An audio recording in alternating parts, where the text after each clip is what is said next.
Hello and welcome to Libero number 50-ish, the podcast about the least important of the most important things, as Zoran Mamdani wrongly attributed to Pope John Paul II a couple of weeks ago. Just a reminder, as there always is at the start, please don't fast forward it. If you can like, subscribe, rate, review on Spotify, Apple, YouTube, Facebook, MySpace, Bebo, whatever you can, OnlyFans, then it all helps us keep going. We really like doing this. We hope you like listening to it too. I'm Rory Smith of The Observer and Men in Blazers, and today I'm joined by Miguel Delaney, author of acclaimed book States of Play, which I would like to wholeheartedly endorse as a literary experience, and John Brewin, who I would like to wholeheartedly endorse as a personal experience. I was going to start off by asking you about the Champions League. The first couple of match nights, we're recording this Thursday morning, so we haven't seen Newcastle or Man City play yet. But mainly I want to talk about Miguel's shirt. If anyone's watching on YouTube, Miguel is wearing a spectacular retro AC Milan number, which I've got to admit, Mid, looks very good. Yeah, the 88. I think it's 88. It's the Mediolanum sponsor. Yeah, well, it's a classic. It is a classic. Yeah, I mean, with retro shirts, actually, they're obviously back in now. In fact, they're probably worth the Libero pod on themselves.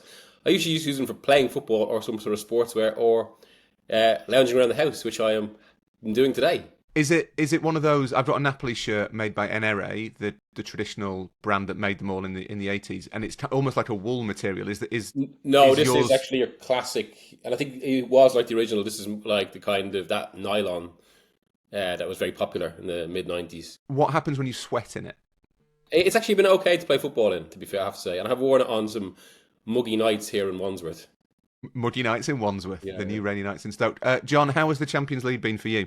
I was just going to say, I don't collect shirts, but I do have a collection of shorts. And let's not show the viewers, but I'm wearing. I've got some Napoli shorts actually. I've got two pairs of Perugia shorts. Nice. I've got Andorra national team away. I'm actually wearing Macclesfield FC here. That is a really deep cut to be like, I collect football shorts. I think that because I find football shirts really uncomfortable, right? And they always have, whereas shorts you can wear around the house and they're pretty practical items, and I just find it's also they take up less space. That's true. I do live in a shoebox, so there you go. The John Brewin shorts enthusiast. Excellent. Yeah.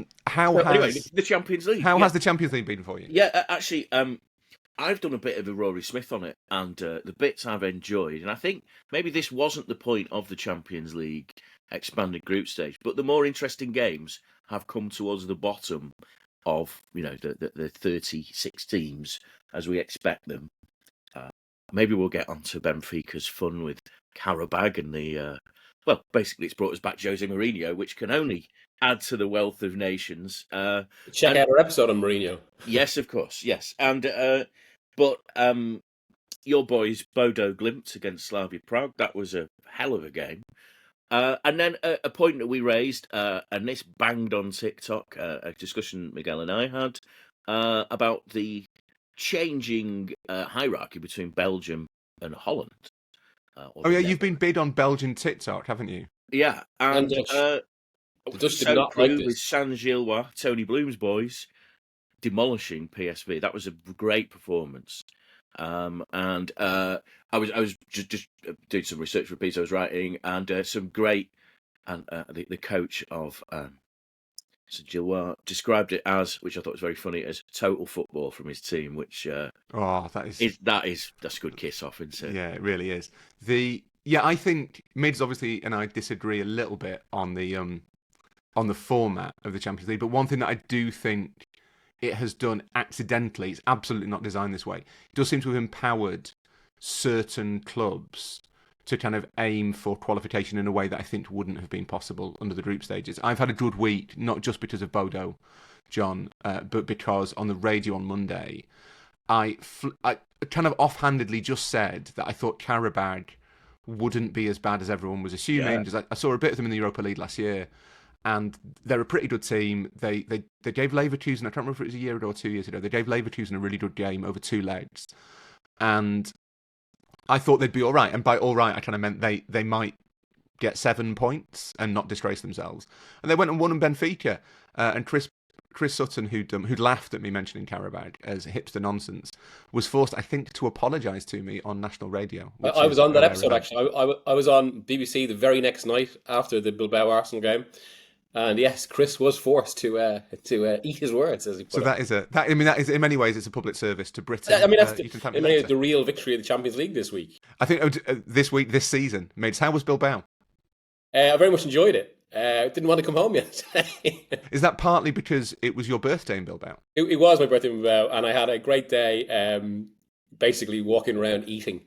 And then have to go for... The one thing about Bilbao is, so I go there a lot. Obviously, my mum is from about 90 minutes away in Navarra. So that's where we fly in when we visit our Spanish side of the family. So I do know it well.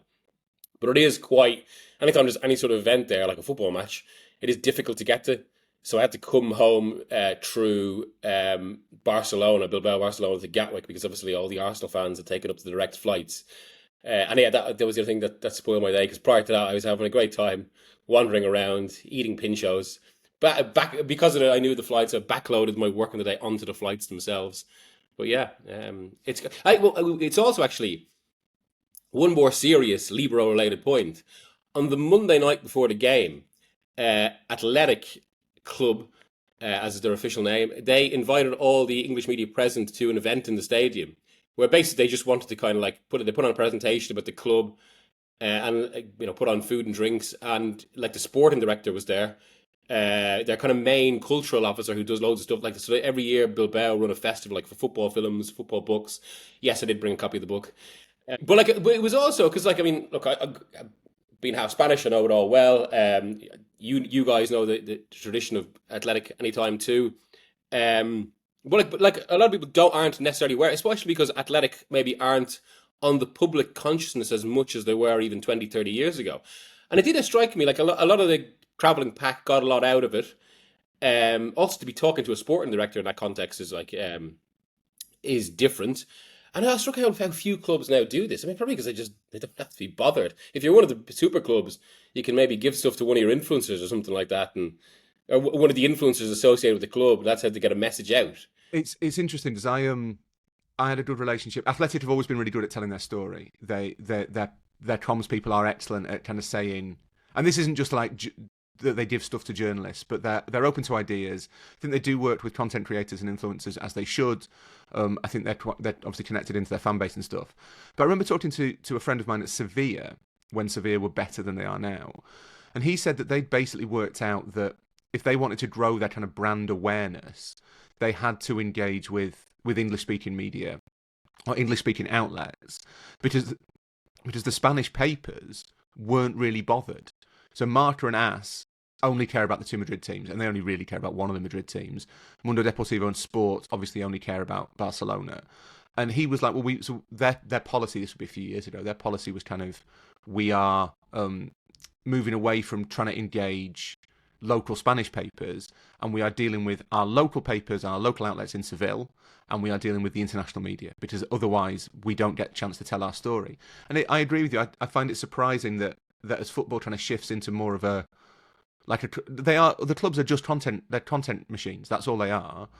Deep down, that's how the media ecosystem sees them. I do find it weird that more clubs haven't thought we should probably get our stories out to more places. There's still quite a lot that I could mention a Scottish club that I've been trying to deal with recently, who do not seem very keen for a national newspaper to cover them, which I find in a very positive way, which I find slightly weird. What's wrong with that? The other thing I'd say about Athletic though, mates, is I had a bit of a problem because I was watching it with my little boy, and before the game, as you will have seen, they unveiled the big banner saying "unique to the world." So Ed said to me, "Daddy, why are Athletic Bilbao unique?" And I said, "Oh well, it's this amazing thing where there will only, most clubs will have teams from all over the world, but Athletic are really conscious of their community and their place and where they're from, so they only play Basque players or players with Basque heritage. People from the region, as they put it now. The Basque region, yeah, including bits of northern Spain that aren't really Basque. But yeah, they've expanded it a bit, but the principle holds and it's nice." And he went, "Well, that's stupid." And I went, "What do you mean? Why is that stupid? He's not even 8, so we can forgive him." And he went, "But I thought he was going to say you should just buy the best players, but he said, you've always told me that it's best if lots of people from all over the world come together and make things stronger. And I was like, yeah, do you know what? That is fair. We are, we're a big kind of, we'll preach the virtues of multiculturalism and diversity and all that stuff. We've made like a decision to do that as parents. And Athletic Bilbao are admirable for the exact opposite reason. And I didn't really know how to get out of it, to be You honest. can get into neoliberalism with him. Bring him on, and we'll shred his opinions to bits. This isn't what we're not talking about my parenting or about the Champions League today. Or even about Miguel's controversial. Your son's far right views. Yeah. My son's increasingly obvious desire to unite the kingdom. We are talking. We're not even talking about Miguel's controversial decision to have 2 types of chocolate ice cream in the same cup and/or cone on his birthday, which I think is non-canon and is disgraceful. We're going to talk about something that I think is best summed up by one of football's truly great thinkers, Rio Ferdinand. And I don't know if you both remember him saying one of the most kind of evocative things I've ever heard about Vinicius Jr. when he said, Ballon d'Or, Ballon d'Or, Ballon d'Or, Ballon d'Or, Ballon d'Or. That's probably enough, isn't it? I don't know how many he did. Was it 13 on that clip? I think there's a Twitter counter, isn't there, where it doesn't go up to... It's something like 13. And that was, I think, Rio regrets this now, or do you think because it banged on socials, that's formed the bedrock of his podcast empire? Hey, listen, we're trying to do the same. We're all in the social gang together. But do you think he regrets that comment, or do you think he's quite happy with it?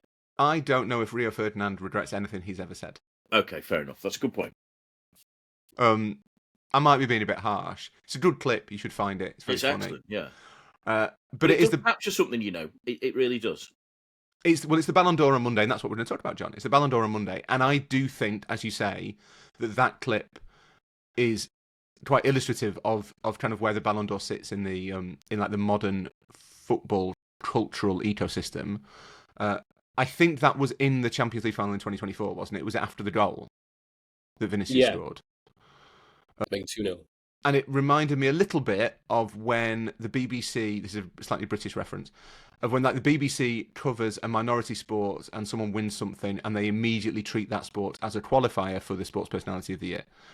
So everything is, someone will, even tennis, someone will win Wimbledon, and one of the first questions will be, do you think you can now win Sports Personality? And you think, well, that you've got that the wrong way around, everybody. The Sports Personality is a trinket, the real prize is that trophy. And it does feel as though a little bit these days, players doing stuff, especially in the Champions League, major international competitions, is treated as a qualifier for the Ballon d'Or. Do we think that is fair, Miguel?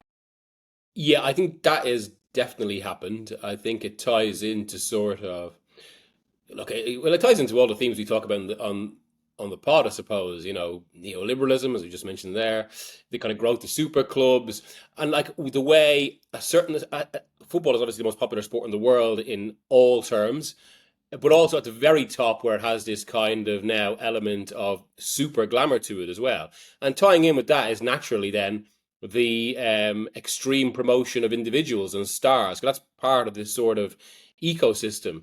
And once you have that and the idea of individual awards, and that's something we'll get into, because I think Wilson, maybe he should have been on this just for the fact that he has been anti-individual awards in the past. I don't have a problem with them, but I think, and maybe this sums up a lot of the Libero, I think once again, it's become a thrashier version of something that actually has prestige to it and was and still can be good. Jonathan Wilson. Yeah, Jonathan Wilson.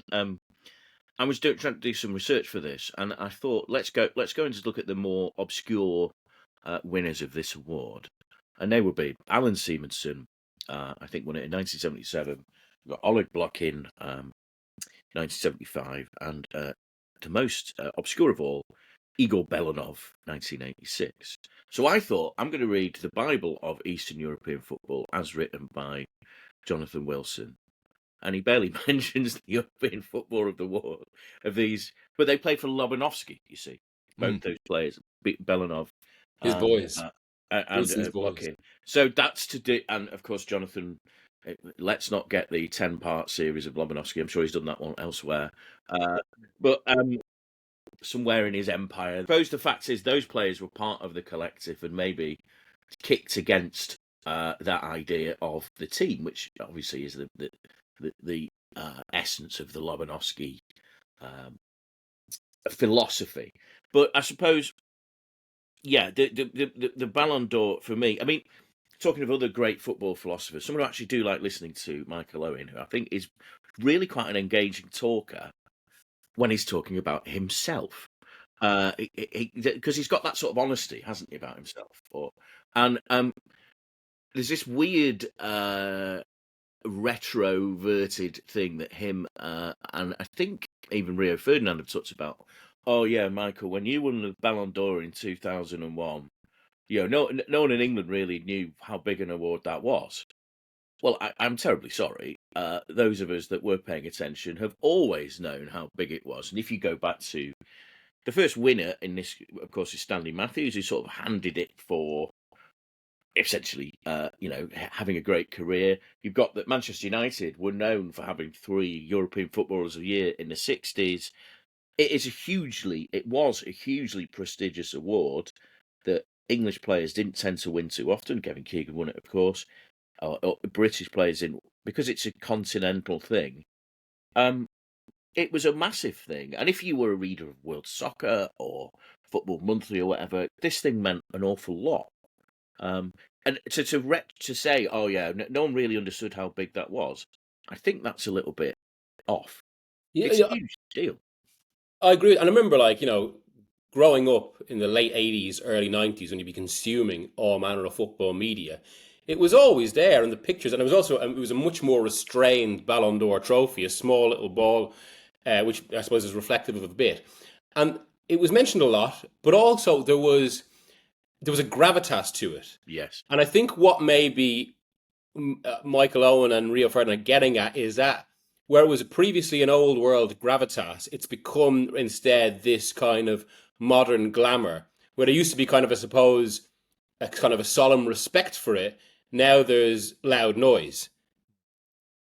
I think that's the way maybe I'd describe the difference in it. And I suppose back then, the English media, say, wouldn't have spoken about it in the terms it's spoken about now. But obviously, especially with the rise of what Messi and Ronaldo made it, it's become something that, means, yes, it means maybe the best.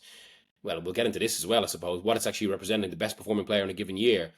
But also kind of just has this, it's good for a player's career. It's the glossy. It's what the kind of ceremony has become, as basically, I suppose, all sorts of lobbying starts for it. I wonder to an extent whether what Rio and Michael Owen were referring to is partly like their ignorance of it as players, which it sounds really, really critical. It's not meant to be, but also there is a bit of a break, isn't there? We should acknowledge after Heysel that English football suddenly. So in the 60s, yeah, Best, Law and Charlton would all have been thinking, could I win this award? That at that point was like an unofficial thing, but did recognise the best player in Europe, not in the world. But then between 85 and obviously 91 when English clubs returned to Europe, but really for a little bit longer than that, Europe, the way we thought about Europe, the way we kind of interacted with the rest of the world was very different to how I suspect it was in the 60s and 70s. So maybe they just happened to grow up in a period when there was a bit of a lull around it. Well, I was going to ask you this question. Who is the first Ballon d'Or, you two of similar age, Ballon d'Or's winner that you remember happening at your time and being really like, wow, that's it? Because mine was Igor Belanov, and then I was like, what? What a memory. Guy, I do remember him at the World Cup, and I was like, and you see who came second, and it was Gary Lineker, and he was top scorer at the 86 World Cup. For me, in terms of actually what it represented, and when I actually became conscious of what it meant, was probably Baggio. Okay. And actually, the signifier that this was basically a level of footballer notionally beyond what I was seeing in the Premier League at the time, say. I'd say, I think Weyer is the first one I remember winning it. Okay. Which I think is 95. Again, Van Basten winning it 3 times in succession. And it's almost like Van Basten is I wouldn't say forgotten player, but because his career finished early, it's like he seems from a different age when he's He's the a modern Marco player. van Basten is the Leeds United of international footballers. Yeah, He is the best player in the world before football started in 1992. yeah, exactly. And he probably was. He's probably in the top 3 strikers of all time or something. He was just unbelievable. But he is, yeah, it's that sort of preserved in aspect, sort of vintage, almost cool to him. I mean, Van Basten was undoubtedly a brilliant player. So if it sounds like we all basically agree that until certainly the mid 90s, the Ballon d'Or in its traditional format, which was when it was voted for, I think, by the journalists of France Football, Yes. and that was it. That was the panel. They asked all their correspondents to submit a vote. It was all very secretive. They took it very seriously, not like the French that take themselves seriously, but they took it seriously. Another thing, and Miguel, I think this is a point that's very close to your heart. Another of the good things about football, invented by journalists, the Ballon d'Or, the European Cup, it's all there. It's all French because journalists. I mean, yeah, it's French journalists. That's exactly it. The Ballon d'Or, just like the World Cup, just like the European Cup, a proper prestigious version initially created by football writers, bastardized and made trashy by the people who actually run the game. Maybe So- they should just let us be in charge. We'll come back to that. But if we can assume that, yeah, we all agree that until the mid 90s, certainly, maybe even the late 90s, it was a prestigious, quite serious, unofficial award that meant a lot to the players who won it, to players of a certain caliber, and I think possibly to a certain stripe of fan. I can't speak to how it was perceived in Europe, but certainly in Britain, I think it was the sort of thing you noticed if you were maybe interested in European football Yeah, as much if as. you read Kicker, L'Equipe, you read, World Soccer in England, you read, Vert Ball International in, it's that strata of, let's say mid-market, but intellectual football magazines that exist now, but not in the same way. Yeah, and carried real weight. Yes. When do we think that starts to change? When does the Ballon d'Or become a little bit more glitzy, a bit more glamorous, a bit more showy? I remember as Barcelona were rising again in the mid 2000s, and Madrid were starting to become kind of a bit bloated. One of the discussions then was, and this is the first time I think I noticed it going into another dimension, maybe, was that Madrid buy Ballon d'Ors, Barcelona create them. And I think that's maybe a point then when it becomes about like Madrid actually reacting all the time to, well, who's the best player in the world? That's who we want. As they got kind of like, and again, again ties with like rise of the internet, all this super clubs, and I suppose, and just this kind of Madrid having to have that Galactico. It became this kind of, it ran parallel to where football itself was going. And then obviously this notion of Barcelona developing Ballon d'Ors and Madrid buying them bleeds perfectly into the era that really created this, which was Messi Ronaldo, because Madrid buy Ronaldo just after he's won the Ballon d'Or, and then Messi at Barca takes it off him. But then that's interesting, because I was going to say that we should look at the kind of Ronaldo-Messi period of Ballon d'Or dominance for the real kind of change in its status. But I wonder if you're right, Mids. I think it might be, you could maybe trace it back even to like the Galactico policy, that it was a way of identifying like, this person is the biggest star in world football, let's go and sign them. And yeah, I know John's going to go into like what the kind of parallels to the Brit Awards and all that, but also that idea of having an award and like this kind of football Oscar, it ties exactly into what Florentino Perez was specifically doing with the Galactico period, which was where he'd make transfer signings like film premieres. That it was it was creating content and all that. Yeah, I was going to say that I don't know if you chaps are at this, but the 2010 World Cup, there was this big sort of ceremony about the Ballon d'Or becoming part of FIFA, because you had this merging of the awards, didn't you? Because you had FIFA World Player of the Year award, which I think started Early 90s? Yeah. So you'd have this sort of split. It was almost like the boxing championships. And of course, FIFA World Player was broader.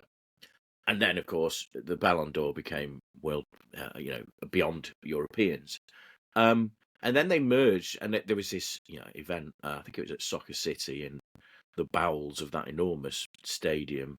And there's this launch of, that this is the new way that it's going to be. And was Platini there? I think he might, because 3 times winner of the Ballon d'Or. It was FIFA tend to roll out the big names, don't they? Those that like a free lunch or whatever. And that was just at the point, of course, when we went into the Ronaldo and Messi years. That was the point of celebrity. Weirdly enough, I think in this post-Ronaldo Messi years, you have more of this campaigning. Excuse me, second shot. Sorry. You have this Ronaldo and Messi, post-Ronaldo and Messi, when you've got these undoubted stars and this, almost like Star Wars type of battle going on. Now you have this campaigning because nobody is reaching their levels. So you have the campaign for Kylian Mbappe. You have the campaign for Vinicius Jr. You have this idea that Ousmane Dembele should be the guy winning the... Now, let's be frank about this. Ousmane Dembele as a footballer, very good footballer, very talented footballer, is no way on the level of those classic names that we're talking. And I include Ronaldo Messi in there, of course. But it's like, as the game has gone into that post Ronaldo Messi era, we're still searching for the big star.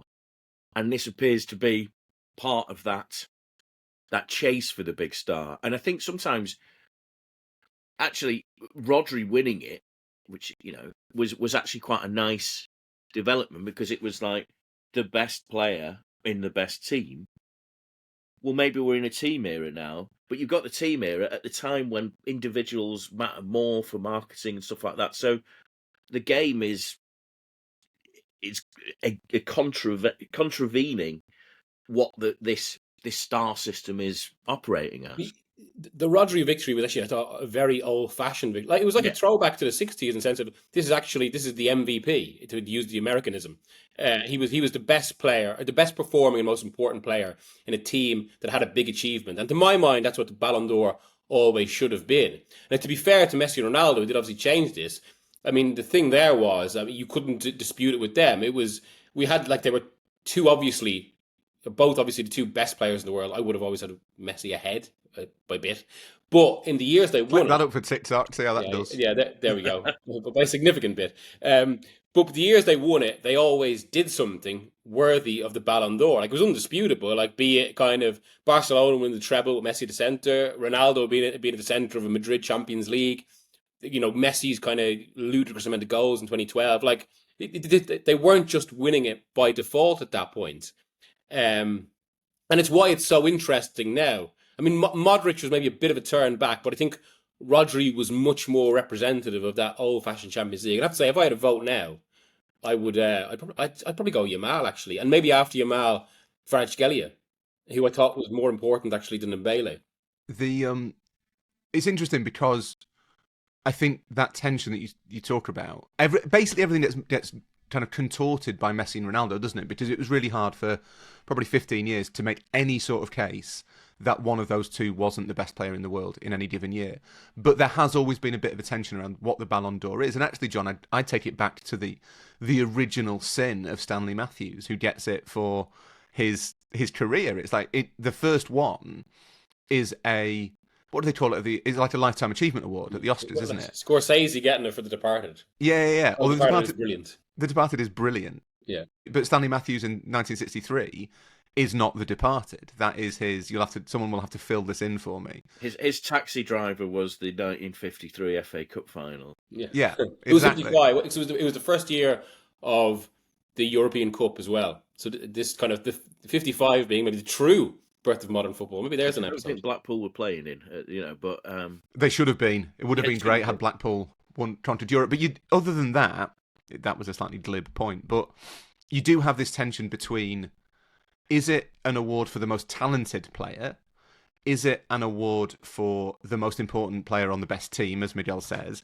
It feels a lot of the time now as though it's kind of given to the player who does the most high profile thing in the biggest tournament. So in a World Cup year, it will be a player from the team that wins the World Cup. If it's not a World Cup year, it might be a player who wins, who was on the team that wins the Euros, maybe the Copa America, and after that, the Champions League. Rodri was interesting, as it kind of suggested the Euros does outweigh the Champions League. Does he win it in 2024? Obviously, after Spain win the Euros, rather than 2023 after City win the Champions League. But there has always been that confusion of what it's about. And I do think that in 2008 you get this step change in it where it becomes something else entirely, because it's basically a tiebreaker between Messi and Ronaldo. They're breaking records, they're winning trophies. You can make pretty convincing cases most years for both of them. And the way of settling which is the greatest is who has got the most Ballon d'Ors. Yeah. Well, it certainly became this kind of signifier for a while, until basically Messi won the World Cup, and that was seen as kind of the argument ender. The thing is that it devalued. How can you devalue being the world's best player? But it almost devalued that idea. They were so much further ahead in terms of their personal achievements and the gravitas they carried over the other players of that era, of which there were several brilliant players. I mean, I would say that Luka Modric, who did win it eventually, is the best midfielder of the 21st century. I don't think there's much doubt about that. He's an absolutely fantastic, and his longevity sustains that. But it's like nobody could get close to that. And this is what I'm talking about before. Is we're in this era of people attempting to be the new Messi and Ronaldo, and it's not really possible at all, is it? It's not in the 1980s. Did people try and be the new Johan Cruyff or Franz Beckenbauer? It's the culture has the individual culture that Miguel talked about at the outset of this conversation is. I don't think it fits into the game. It's about teams. It's about, we talk about this all the time. It's actually about managers and coaches and so much more than that. It's actually about owners. Well, it is. You know what? It's best of the Ballon d'Or for own. Yeah. So hang on. I think that's an interesting point, isn't it? Because maybe we should disregard everything I said 2 minutes ago. Because I think what happens with Messi and Ronaldo is there is a spell. And maybe the Modric win in 2018 is the natural end to it, where it is completely logical that one of those two should have won it every single year. Like, there is no way you can quibble with that. But after that, there were a few Lifetime Achievement Awards for them. And it did feel a little bit like they were being voted almost by default until 2022 when Messi wins the World Cup. Yeah, it was a popularity contest at that point, wasn't it? But does that actually, I remember thinking this at the time, does that change it a little bit? Is what people are actually voting for there? It looks cynically, and I think the Libero position would generally be the cynical one, that everything's terrible. It looks cynically like it's a popularity contest, that what they've done is they've ruined it by allowing people who aren't journalists to vote on it. And they've taken this ridiculous decision that players, managers and fans know more about football than journalists, which I think we can all agree is ridiculous.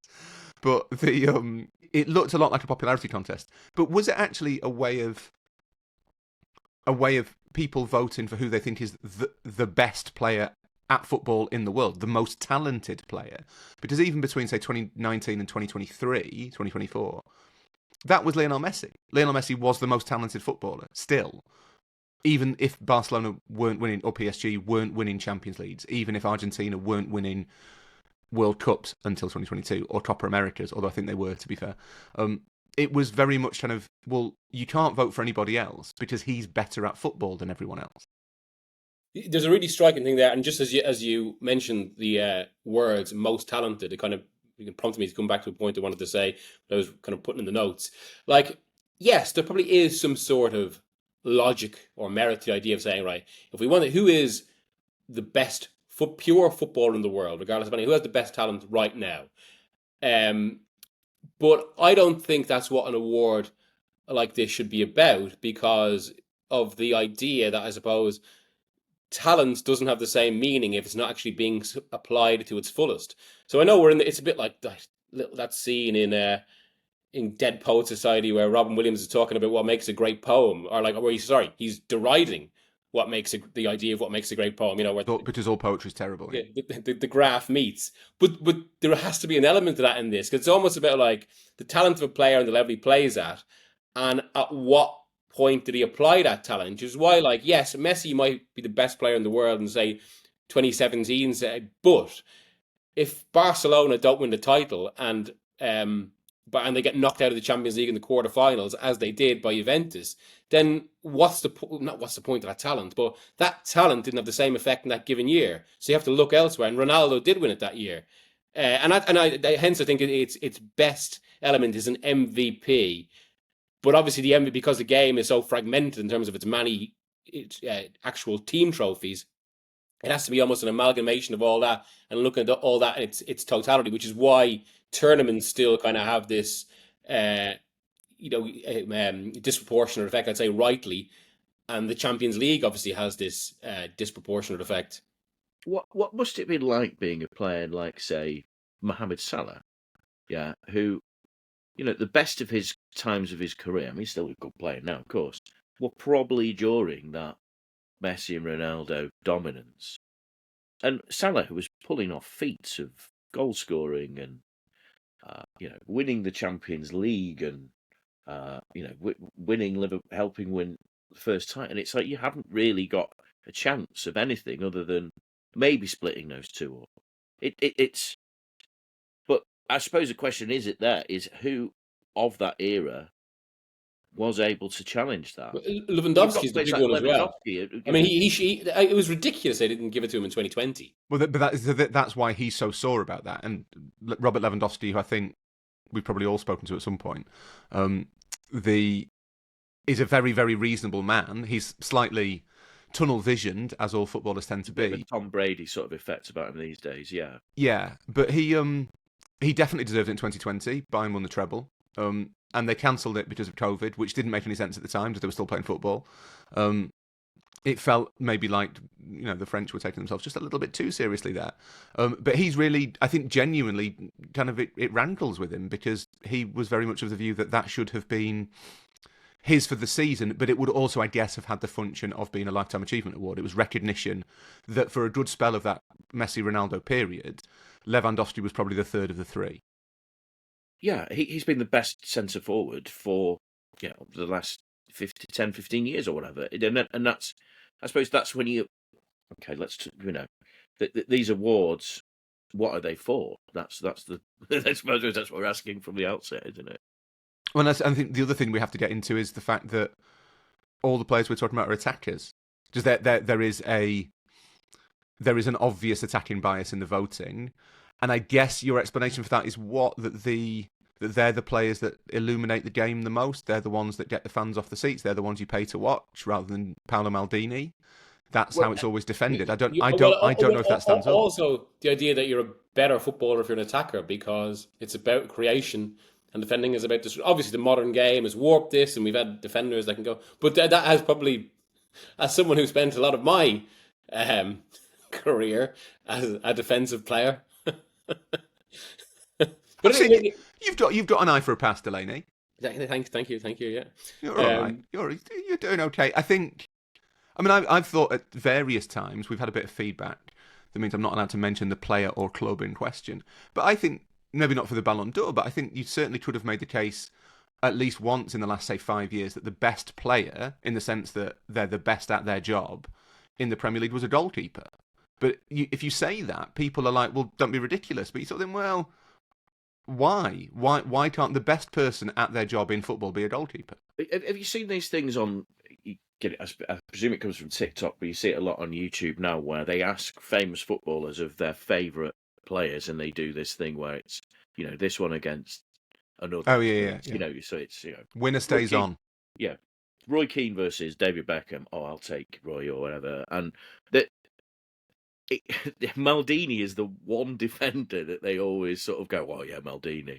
And some of them, I think, have you actually seen Maldini play? I mean, he did play for a long time, but it's like, he's like the and Maldini was a brilliant player. Let's not be stupid, but it's like Maldini is held up. Oh, yeah, he's the one defender allowed to.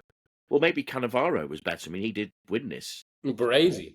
But Brady maybe better. There's a tangential anecdote there. There is Jack Charlton did not think Maldini was anywhere near the best defender in the world. And when Ireland were preparing for the Italy game in '94, he picked out loads of clips where they could get at Maldini. He had said, and he even said the word something like, "People say he's the best defender in the world. I'm not so sure." And then started playing the clips. Well, he was the best-looking defender, wasn't he? That was the thing. So I tell you what, one of my main takeaways from the Champions League this week was I watched a lot of the Juve Dortmund game, the 4-4, and that game was basically two types of shot from the camera. One was someone scoring a goal in the second half, or it was Manuel Locatelli, the Juve captain, talking to the referee. He just did it constantly. He seemed to be walking around with him. Manuel Locatelli is a beautiful man. He really is. There's a point where you just think he's like, Italian football's not what it was, but he's the captain of Juventus and he's incredibly handsome. That guy's having a whale of a time. On that note, I think we should take a break, and we are going to come back to discuss Manuel Locatelli's looked a little bit further, but also whether actually all this stuff about the Ballon d'Or is just quite fun.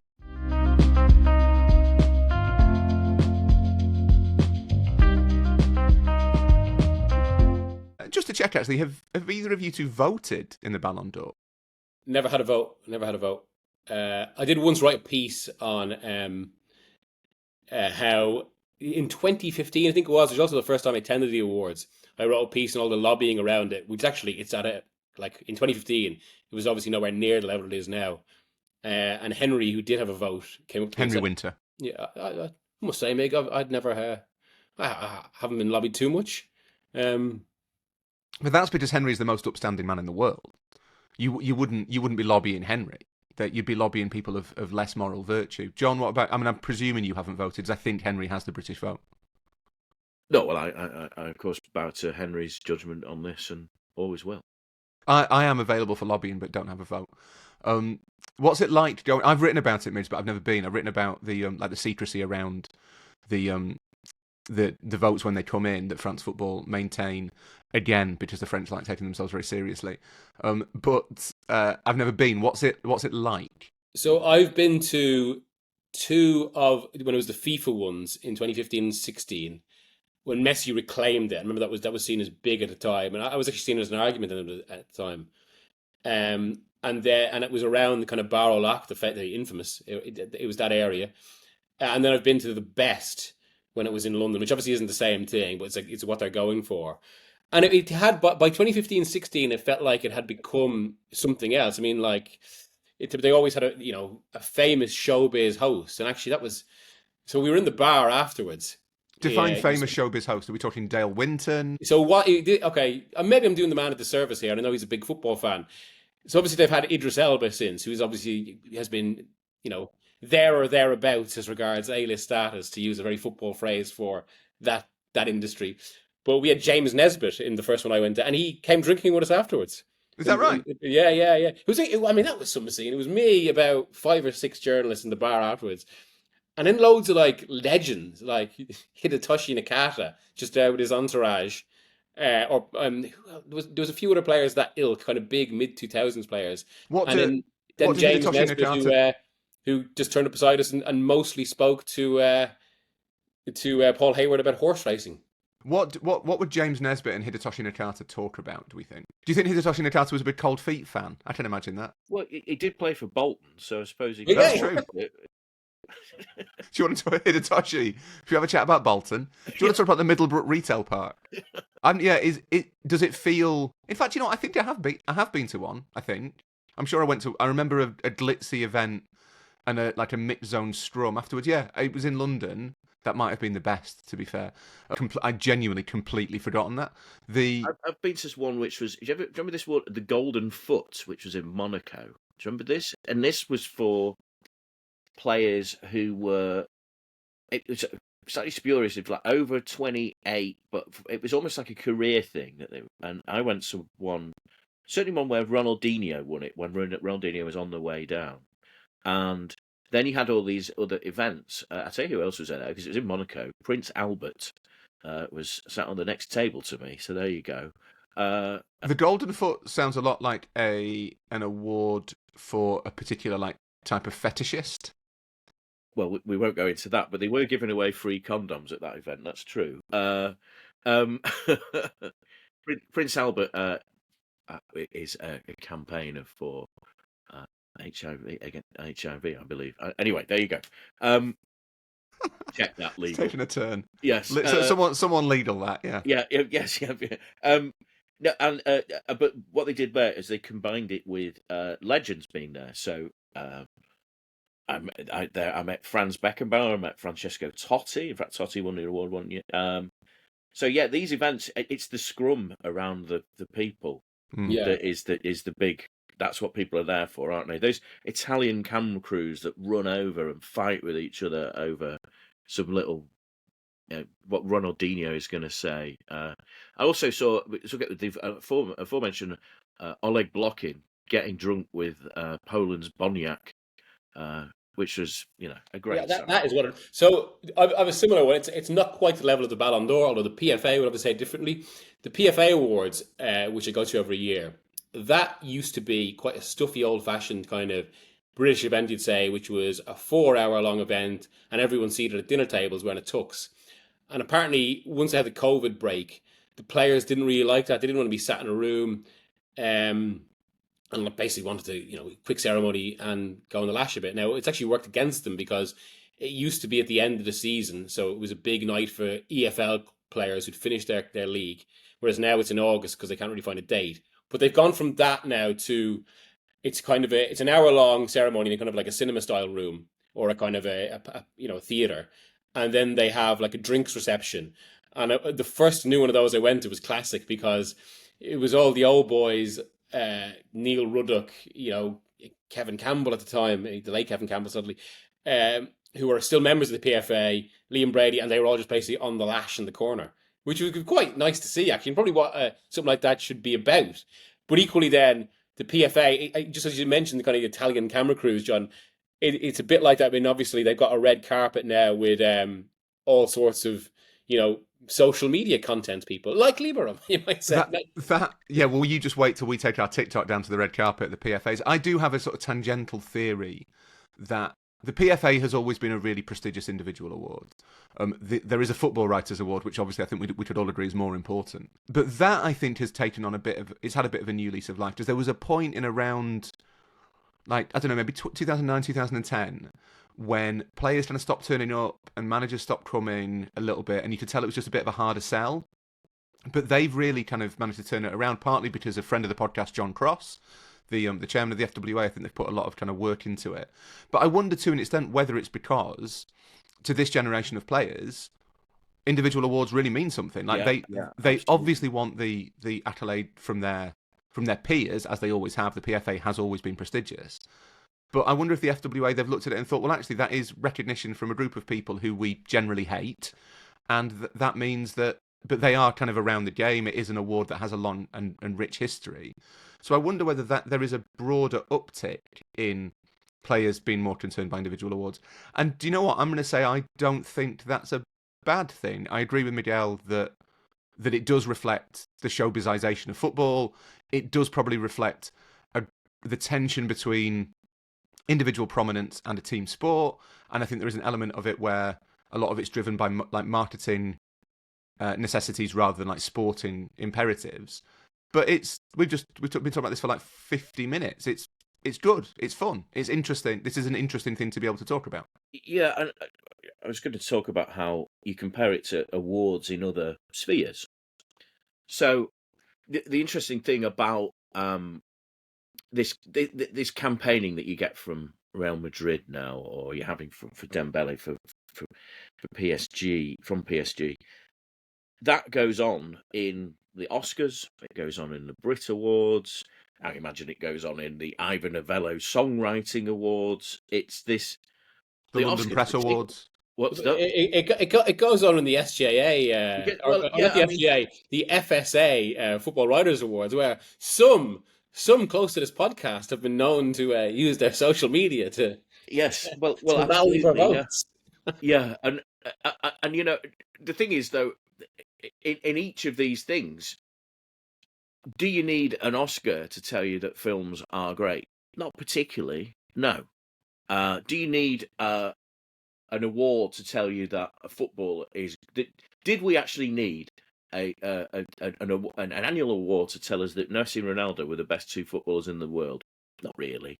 In the Brit, but they can capture a moment. Let's think of the Brit Awards, famous Oasis, Blur, or something like that. That captures a moment in culture at that point, as does Oscars.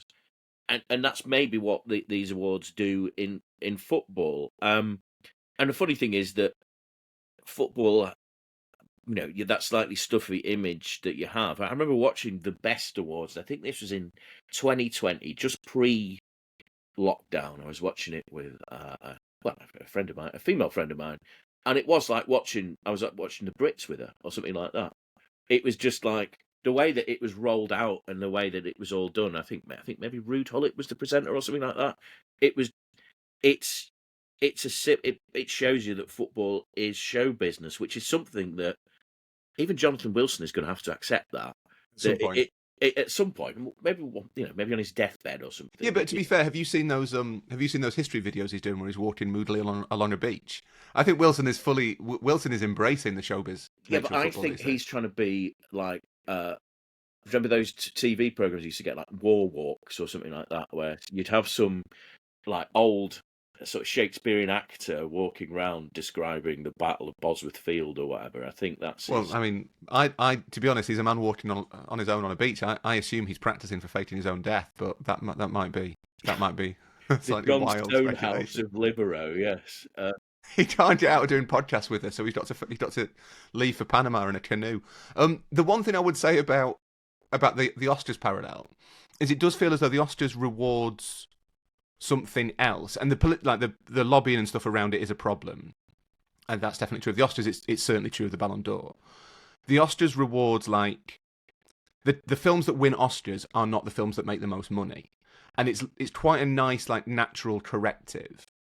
It'll be the Marvel franchise films will make, a shitload at the box office, but then it'll be some artsy thing that wins. It'll be Parasite that wins the Oscar. Do you know what I mean? And it feels as though it's a different stream almost. So if you're making a movie, you can either go for critical acclaim and win an Oscar, or you can go for public acclaim and win lots of money at the box office. And that's the same with the Brits or something like that. The Brits is basically about it's a record. It's the BPI, the British music phonographic industry as it is. It's about who sells the most units, essentially, isn't it? Yeah. It's like but then you have the Mercury, which is a little bit more artistically. Yeah, absolutely. Yeah. Yeah. So there are different streams. The problem with the Ballon d'Or, and this takes us back to like no one really being sure what it's for, is that it probably should be a purist's kind of decision on which player has actually been most important this season to the success of the best team. That feels like a fair thing. Or not even that, like which player has had the most impact on their team. And sometimes that would coincide with who has the most talent, because there were years, as we've said, where both of those categories, the answer was Lionel Messi or Cristiano Ronaldo. But at the same time, there are years when it is Rodri, or it is Virgil van Dijk, or it is Luka Modric. The issue around the Ballon d'Or, I guess, is that it's gone too far the other way, and now it's basically a way of rewarding the most famous player on the most famous team, which is why you get to bring the lobbying into it as well. You get the ridiculous situation of Real Madrid refusing to attend the ceremony because Vinicius hasn't won, as though they are. You get this like public vote, and so it's voted for now by not just by journalists, but there's coaches, players, journalists, and a public vote. And Rodri wins it, and despite the fact that I think Vinicius came second and Dani Carvajal came fourth, Madrid refused to attend because of an anti-Madrid bias. That suggests that we've all lost sight of what it's actually for completely, because as far as Real and I suspect other clubs are concerned, they are now so conspiratorially minded that they see a conspiracy against them in the public vote. Well, I suppose at that point we're feeding social media fans such flames, doesn't it? And that's part of the issue, isn't it? That the Messi and Ronaldo dominance came in the era of social media, whereby back when Michael Owen won the award that we'd never heard of, that we actually had heard of, you read about it in a newspaper and you thought, oh, that's quite interesting, well done, Michael Owen. Now it's this big build-up, and then, of course, those that don't vote for let's say Ousmane Dembele or whoever is the people's champion are, biased nonsense or whatever, and it just and that's it erupts from there, and it's its own content driver, of course, because everything has to be that, even if it is this August award that Stanley Matthews first won, and I don't know how Stanley Matthews received his award. He probably did he go to a ceremony, or did it arrive by Royal Mail? It's. I just said Stanley Matthews would have been down the red carpet, selfies, talking to KSI, and then into the ceremony, surrounded by an entourage. That's how Stanley Matthews rolled. Yeah, and a pint with James Nesbitt afterwards. With James Nesbitt and Hideyoshi Nakata afterwards. The Mids, do we think that there's obviously a tension around individual awards in team sports? It feels like we can just say, actually, that's quite fun. There doesn't have to be an answer to that. But it's pretty clear that it's much worse now that, like everything else in football, it has been kind of co-opted by clubs as a tool of power. That feels like a genuine problem, rather than a kind of theoretical complication. And it has actually potential. We were discussing this obviously in the WhatsApp, bit of back and forth about it. It has a bit of a potentially distortive effect. So, because this now works multiple. Look, we're all aware now of players that talk about winning the Ballon d'Or before they win the Champions League, which to me means insane. Or it's insane, basically. But because of that, then clubs obviously feel they have to lobby for players, essentially to keep them happy. But then, of course, if they do that, they also have to pay more bonuses. It can be good for a club, and it's very valuable to have a Ballon d'Or winner, especially in terms of their own commercial deals. But equally, it means contracts have to be renegotiated. There's bonuses. There's potentially interest from elsewhere. All of this stuff comes into it. And yeah, I mean, I'm not sure how specific we can go here, but we've all been talking about on the chat the last few days, basically, I suppose. We've heard stories of clubs lobbying continents, or the kind of representative from continents, to kind of push certain votes. Clubs lobbying players who used to play for them who work in media to specifically mention players that their players they want to win. What else? There's been a few other examples. Well, there's also the story that came out, I think, last week about a guy called Neil Gardner, who's an Australian journalist and influencer, who was approached by what turned out to be like an Indian-based marketing firm to run a campaign about Ousmane Dembele. There's a piece in The Athletic, Danny Taylor's done it. And there is an explanation that it was an intern who was trying to explore something. It's not a very convincing explanation. Knowing Danny, I can imagine him raising a quizzical eyebrow at the explanation he was given. But we know it happens. We know that clubs do try and exert influence on various people to lobby for their players. But do you know what, Mids? I'd never thought that they're basically doing it is they have to keep the players themselves happy. It's probably coming from them as much as the clubs, right? Yeah, it can also happen in quite simple ways as well, I suppose. Agents or whoever just going, give them a mention in terms of potentially winning this award.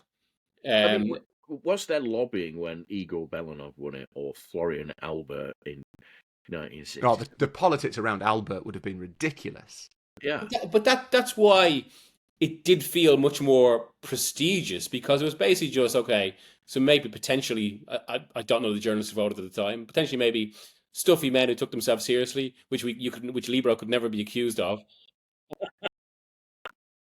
and who were basically, they were very much voting on the idea of, and I'd say usually it was a kind of who's doing well in the European Cup this year. I think it's right they should be seen in the same lineage as Cruyff, Beckenbauer.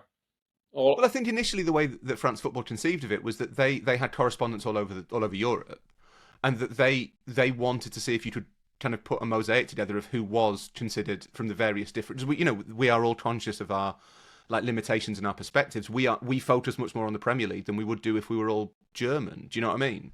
They wanted to get a more complete picture, and so their correspondents in their various bureaus around the world, around Europe, voted on it.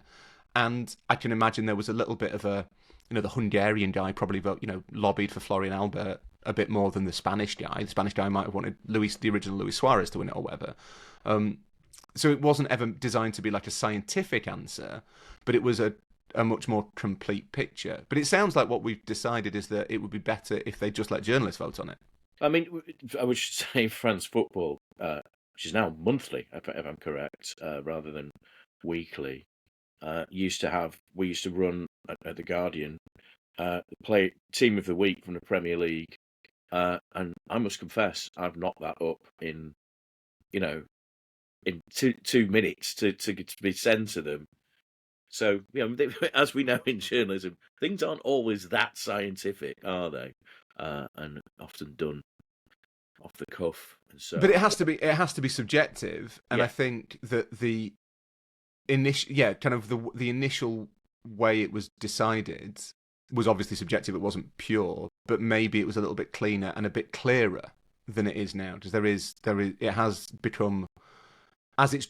I mean, this is basically true of so much of football, isn't it? That as it's grown, it's become a lot more complicated. There are forces acting upon it that are difficult to control. That feels like John has nodded. I'm going to take that as. I actually just slightly got distracted then because 4 Oasis tickets that I'm supposed to be getting from my brother-in-law have come true. Where for? Wembley. Nice. Well, do you know what? People always say we never end these things on a positive note. And that'll do. Miguel's brother-in-law is going to see Oasis. And I think by extension, I am too. There you go. So that's great news for Miguel Delaney. The Milan shirt has worked.